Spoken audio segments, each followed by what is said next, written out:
Hello అండి, నేను doctor Bharathi Kolla, consultant endocrinologist, Visakhapatnam. Hyperthyroidism అంటే ఏంటి? దాని గల లక్షణాలు ఎలా ఉంటాయో తెలుసుకుందాం రండి.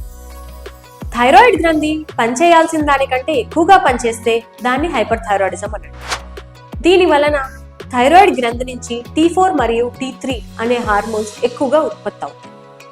లక్షణాలు ఈ విధంగా ఉంటాయి: బరువు బాగా తగ్గిపోవటం, ఆకలి చాలా ఎక్కువగా వేయటం, గుండెల్లో దడగా ఉండడం, తెలియకుండా చేతులు వణకడం, ఎక్కువసార్లు మోషన్కి వెళ్లాల్సి రావటం, జుట్టు ఎక్కువగా ఊడిపోవటం, కళ్ళు కొంచెం ఉబ్బినట్టుగా ఉండటం, థైరాయిడ్ గ్లాండ్కి వాపు లేదా గాయిటర్ అనేది రావటం.